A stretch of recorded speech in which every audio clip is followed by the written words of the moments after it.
Hey dancers, it's Kirsten. Welcome back to the Confident Dancer YouTube channel. Today I'm really excited to share an interview with you with my friend AJ Garcia-Rameau. AJ is, as you can tell in how I just words of affirmation all over her in this interview, she is my hero. She is a role model for me. And I think she's such an inspiration because she is an example of having success in her career outside of ballet as a semiconductor engineer for DuPont. Okay, AJ, full-time, while also being a professional dancer herself and being the creator and director of Ventana Ballet, the small local contemporary ballet company that I have had the pleasure of performing with in Austin, Texas this past summer. Ventana Ballet is just an incredible company. I've been a patron of Ventana long before I was a dancer with them, and they provide freelance contracts and performance opportunities to local professional performers, and they do it in these local amazing venues that usually incorporate all sorts of other kinds of artists too, like musicians. We have live music for the shows, original choreography, and really high quality dancing, on top of being in these spaces like in art galleries and things like that are really inviting to the community and accessible. So I found that not only was my experience performing with Ventana Ballet incredible, as I talked about a lot in the vlog that I'll link here, or is it here? I still don't know, from this summer. And I've just been so encouraged to see AJ as an example of what's possible when you really take your journey into your own hands and kind of veer from the traditional path in ballet if it's not a fit for you. Now, I know for a lot of dancers, the classical professional route seems like the dream. And if that's genuinely your dream, like it was mine, go for it, like see it through. It's amazing. Now, if you feel very restricted, limited, excluded from that path and you love to dance, I want to post this video, and I'm also going to be making this into a series of interviews with other dancers who have veered from the traditional path in ballet, and they found success as they define it, happiness and fulfillment in their life as a dancer and as a whole person.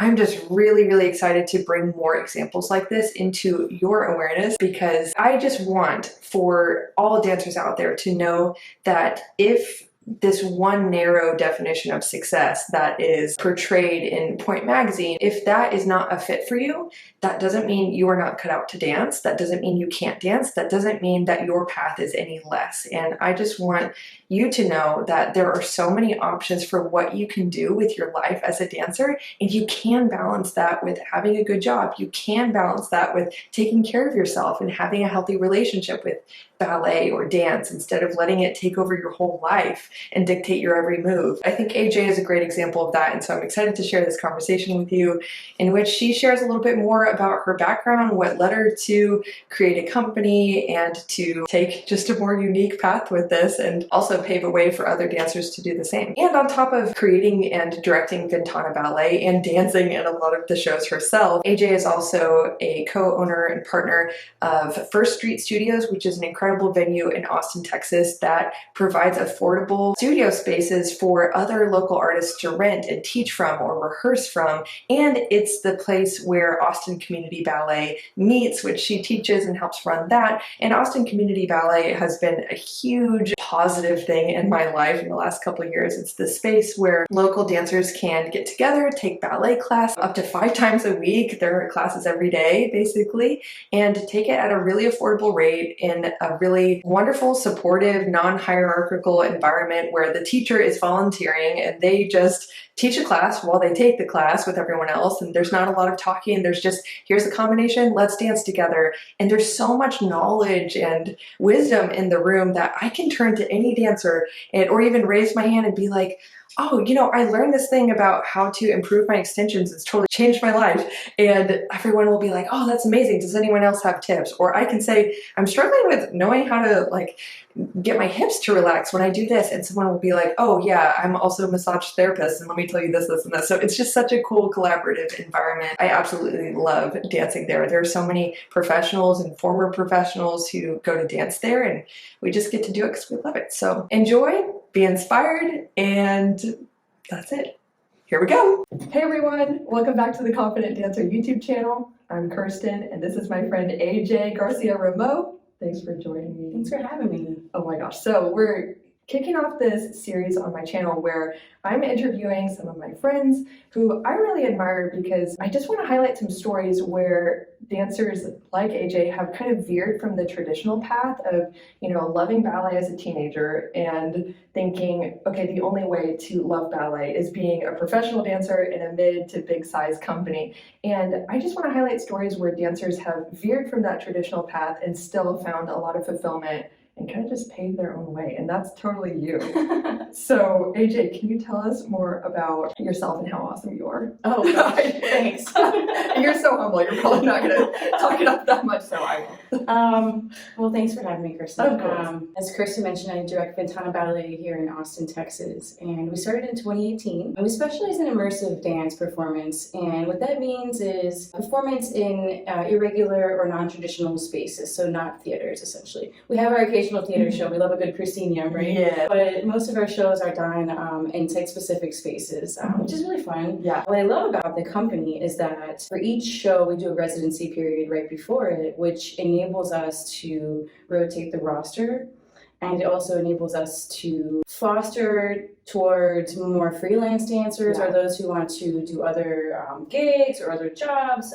For me specifically, I work full-time as an engineer. A semiconductor engineer. In the semiconductor industry, which so is awesome. Really fun and challenging right now.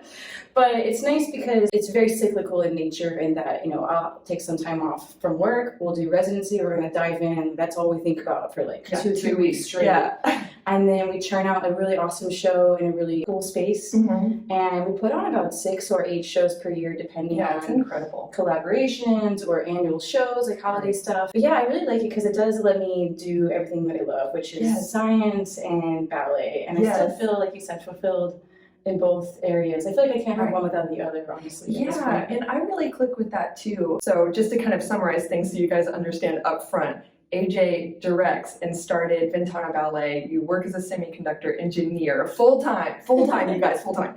And you do this company, and you're the co-owner of First Street Studios, where obviously we just took ballet class together, so we're like a little newbie, yes. First Street Studios hosts Austin Community Ballet, where I have loved having this space to come take class with other former professionals, current freelance professionals, people who just love to dance 3 times a week at a really affordable price. 5 now. 5, right. Oh my gosh, yeah. But yeah, you just influenced in the ballet community here in Austin so well and been a huge influence for just providing space for people like me who love to dance. And after I personally left the professional realm full time, I had these questions and these fears like, will I be able to find fulfillment as a dancer? Will I be able to perform again? Will I be able to find a place where I can take class that's an inviting environment for me personally? And I really found that in Austin Community Ballet, and then getting to perform with Ventana Ballet this June was honestly such a meaningful experience, one of the highlights of my year.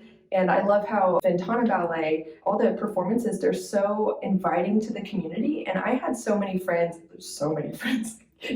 come to the shows, and that was their first ballet, or maybe it was their second. They saw the Nutcracker like a bajillion years ago. Yeah. And to see how engaged they were and to see how much they loved it and they actually related to the show in a way that usually ballet does not relate to. Right. It was just so magnificent. Hey dancers, I wanted to just briefly take a pause in this video to talk to you about the Confident Dancer Coaching Program, which is an opportunity to work with me individually as your mindset coach to help you develop the confidence to truly feel and dance your best consistently. So much of being the dancer you want to be is a mental game. We know that. And if you're struggling with self-doubt, performance anxiety, low self-esteem, perfectionism, comparison, overthinking, all that stuff, I've seen it, I've lived it, I see it in clients all the time. And to walk them through this journey of supporting them and equipping them with the real tools and mindset shifts and insights to build the confidence that they've always wanted, it's so incredible. And so change is absolutely possible for you, even if you think, no, I'm a chronic overthinker, I can't. I'm just not a confident dancer. You guys, you don't have to keep struggling. And I just want you to know that that support is available. And this is a great time, especially if you're preparing for audition season in the spring. Just know that this is a great time to start equipping yourself with the confidence now and the awareness of your strengths, all these things, the mindset that will help you to succeed and thrive and have a great time even in audition season. So invest in that and in yourself and in your success now. And the way that you can learn more about the Confident Dancer Coaching Program and take the next step to working together is visit theconfidentdancer.com or kirstenkemp.com. They both lead to the same website. You can learn more about my services there, see amazing testimonials from past clients I've worked with, excuse my dog barking, and also you can reach out to apply for a free 30-minute consultation where you and I can discuss your challenges, your goals, and see if working together would be a great fit. So I can't wait to speak with you and support you, and let's go on with the rest of the video. I would just love to hear about when you were younger, like maybe in your teenage years. What was your kind of idea of what you wanted in terms of your dance life going forward? Did you want to be a professional, or were you? Wow. I went to St. Agnes in Houston, and the school was very heavily focused on academia. I wasn't sure if I wanted to be a writer, if I wanted to go into math, or I ended up in chemical engineering, which is not what I planned. Also, trained at the Houston Academy of Dance, where the focus was very heavily on getting dancers into the professional world. Yeah. And so every summer I was wrapped up in multiple summer intensives. I think one summer I did 3 summer intensives back to back in New York. I was no big deal. I was crazy. I did like an intensive from like 9 to 3, and then I did a night intensive from like 6 to 10. Oh my gosh, stayed so longer, cute at the same and then time. another one. Yeah, I was icing a lot. But I had I this can see that for you. When you like something, I you're know, just I love it. I'm like, get on. But I had this ideal where I said, okay, I'm not going to make it. I'm not going to be considered the label that I want as a professional dancer unless I have this like 40, 50-week contract in a big company. And that is a lovely and really honorable contract to get, no matter the company. But then I found excitement in the fact that you can have miniature contracts throughout the year and sort of diversify your portfolio of performances and still feel as fulfilled. And at the end of the day, it's what you define yourself as. If you define yourself as a dancer, then you're a dancer. It doesn't matter how anyone else defines it. So you can kind of like pave your own path that way. I love that you mentioned that, because something I started talking about on my channel and on my Instagram page around the time where I performed with Ventana Ballet is I found it really interesting that suddenly I was technically a professional again. And that started to rub up against my old notion of what makes me worthy of that label. And I noticed a lot of other dancers related to that topic too. It feels like these secret police are going to come out of nowhere and be like, you're not a professional. How dare you call yourself that? You're not a real dancer. And so I love hearing your open mind about that and your confidence to be able to say, it's just hard for you to define it. Yeah, and you get your own training and you take it professionally and seriously. And I think honestly, nowadays it's no longer the time to be competitive. It's the time to be supportive and generous with our offering of helping each other out. Yeah. Because the arts are not as popular as they used to be, to tell you the truth. We're trying to invite audience members to be part of this art form, which is classical and traditional, which is why we do immersive shows with Ventana, to invite people who otherwise wouldn't be interested in going to the theater. So to that end, like, we should always be supporting each other and bringing each other up, Yeah. in my opinion. Oh, I agree. Totally. So at what point did this idea of veering from that 40 to 50 week contract, when did you start to veer from that? And when did this idea of being an engineer and having a company come into your life?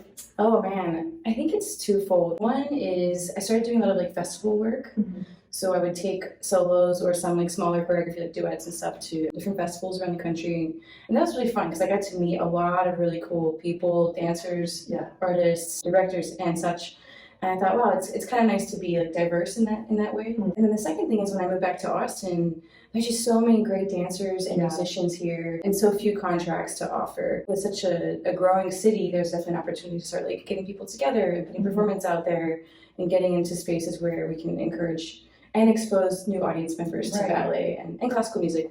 Our musicians are equally important to us. Oh yeah, there's live music for most of your performances, is that right? Yeah. Yeah, and it's incredible, like such high quality performances in these small local venues.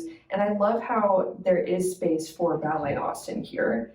And that's amazing, you know, but ballet doesn't always have to involve getting super dressed up, spending $60, $70 on a ticket and going to the Long Center. That's a fantastic experience, but I love how you're bringing ballet into the community in a more accessible way. So there's room for all of it. And I really want you dancers who are listening and watching to start to open your mind to what your path could look like if you're not happy with the one that you're in right now, or if you have this very narrow definition of what success must look like for you, because that's kind of how it's been prescribed or modeled for you. We're making this video because we want to model something. I want to model something different, and I'm sure you, love to model that possibility too. So when did Ventana Ballet start for you? Like, were you already in your engineering career? Yeah, and you're like, I want to dance. Yeah, I mean, it was the festival performances that were really fruitful for me and like fulfilling, but seeing all the other dancers, I was like, oh man, we've got to get together. And so it was just like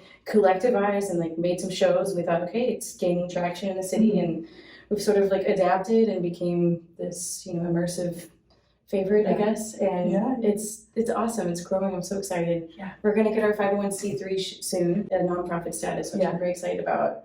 And for future, I'm hoping that we can expose more students and kids to the ballet scene, provide scholarships for BIPOC kids, and bring more outreach performances to like retirement homes and hospitals and stuff. So there's a lot of like future stuff for Ventana, but I just think, like I said earlier, it's so important to define yourself the way that you want to be defined, not the way everybody else does. And so, Ventana has all different dancers of different backgrounds. We've got modern dancers, we've got ballet dancers, we've got B-boys, got drag queens. It depends on the show, obviously. In the same show. Different shapes and sizes and backgrounds and colors and beliefs, and it's really nice to come together as a family, and everyone really does support each other. Yeah, and it's still excellent. I think sometimes when we think of putting together a diverse cast in a show, sometimes that feels like it's in friction with this old notion of what excellence looks like. It's still excellent, the shows that you put on. It's just kind of reinventing what ballet looks like. So to create Ventana Ballet and really this life you have now of balancing work and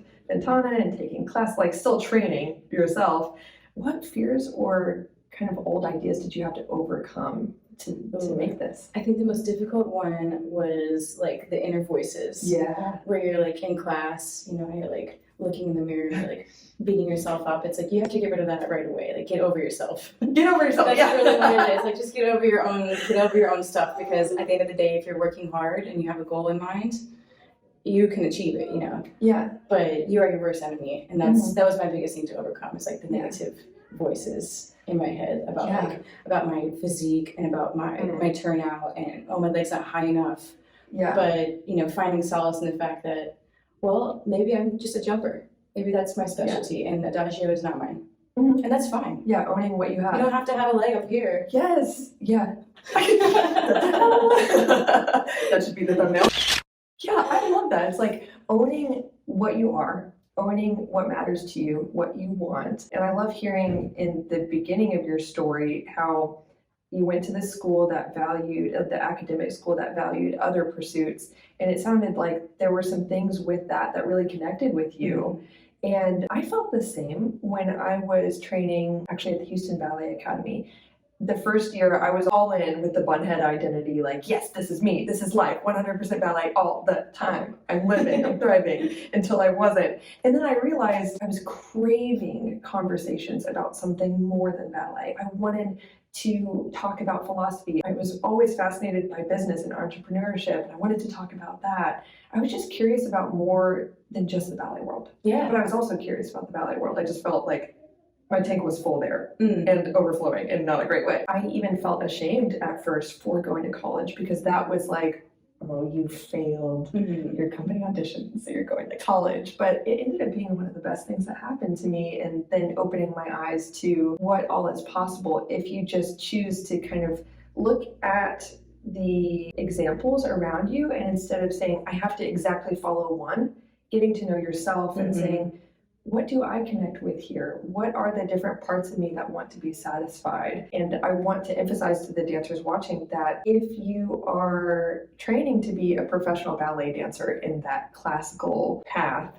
that can be very exclusive and restrictive. If that's really in alignment for you, go for it. See it through. Like, see how far you can go with it. And if you know deep down that there are just parts of that path that are not going to either provide a space for you to thrive personally, or they're not going to satisfy all the multiple aspects of the potential you have within yourself, you can make a different path. Yeah. You can be very fulfilled dancing part-time and having a great job and a great quality of life. Or freelance. Freelance. And you can make a full-time career out of freelance performances. Yeah, I think it just takes self-belief. Yeah. And I want to say that with a little caveat. I'm willing to bet, I mean, I'll just speak for myself. Whenever I've gone out and done something new, especially in the beginning, I didn't start with so much self-belief. It was really a leap of faith that over time, as you take more and more leaps of faith, it grows into self-belief. Yeah, more risk, more reward kind of thing. Yes. Yeah. I think I would like to add on, in addition to self-belief, is like making sure you put the work in. Yes. Because obviously, like, it all comes back to here. You gotta put the work in. And honestly, like, listening to your body, like, it's really easy to say, oh, my ankle feels a little bit tweaked right now, but I'm gonna push through. But that's gonna, like, ensure that your career only gets you to age 30. But I've got friends in high-end companies who are in their late 40s, 50s, who are at the top of their career because they didn't push past that little tiny injury. Yeah. So I think, like, longevity too is a big part of longevity, and training is, like, healthy training is important. Right, yeah, thinking beyond the short-term mindset. I totally agree. So I'm curious about what you would, if you kind of think of speaking to dancers right now who are either feeling they're professionals and they feel very stuck and restricted and like, well, I don't know what else to do with my life, so I guess I'll do another season, but I'm not totally happy. Like, thinking of those people, or the pre-professionals who are like, I want to dance, but I'm terrified that I won't make it, I won't be good enough. What would you like to encourage them with? Maybe some lessons from your own journey. I think take time, self-reflection, and listen to the voice inside that says whatever it's saying. Try something new, take a risk, like, do the thing that's different than what you're used to, and see what you learn from it. Because even if you hate it, at least you learned something, and you're like, I know that I don't want to do that, or if I did it differently, I would feel fulfilled. But I think if you take a risk and try something new or different than the norm, then you can only gain new learning from it, and that kind of opens and, like, broadens your horizon a little bit. Yeah, I totally agree. And something I do want to address is that fear keeps us stuck and it keeps us small.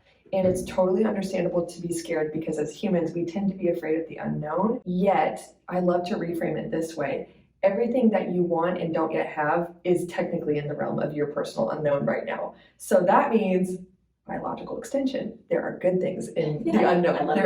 There is beauty in the mystery. There is honestly so much fun and freedom and excitement with kind of diving into something new and just saying, let's see what happens if we like try to create a space for dancers to take class a couple times a week. Let's see what happens if we start this job and see, where I can go with it, or let's start a company. And I know several dancers now that have started companies and they've done it for a few years. It was great. And they decided to close it when that was the right time. So just be open to what your path can look like.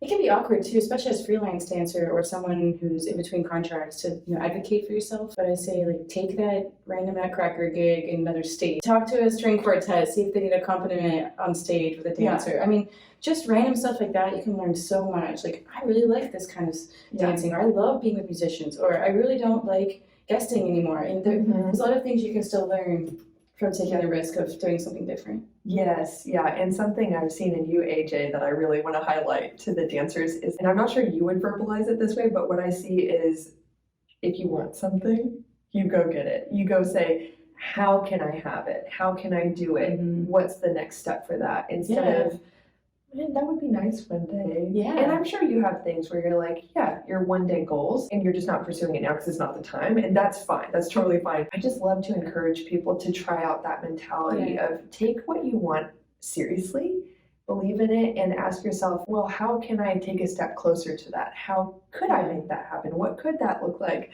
Entertain it. Instead of kind of waiting for it to float your way, or waiting to maybe find the perfect company that will provide the perfect situation for you. Ask yourself, maybe how can you create it? Yeah, that's a good point. Yeah. Empowerment, yo. So one last question.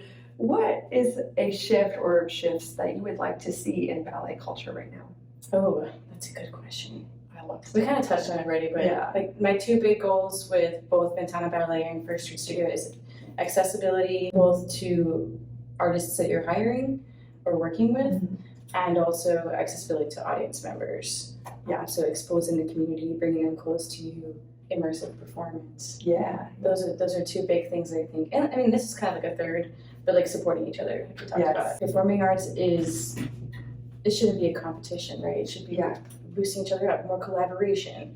Go see each other's shows. I mean, that's a big deal. Yeah. Especially in such a small performing arts community as Austin. Yeah, and I can really see your intention with that third point coming through. And the kind of people you attract in your circles are all so kind, so generous, so others focused, so supportive, and just positive. And every single rehearsal I came to for the Ventana Ballet show in June, we were all, I was telling my sister this, I was just ranting about it, like, this is so awesome! Because there was just this lack of self-consciousness in the room, a lack of ego. Everyone was there to build up the whole rather than getting insecure about their individual part. And I think it started with you, like your self-leadership translated into bringing other people in with the same values. And we can all do that. Like the more deeply we embody our personal values, we attract other people who click with that. And are like, I like that. Or it influences people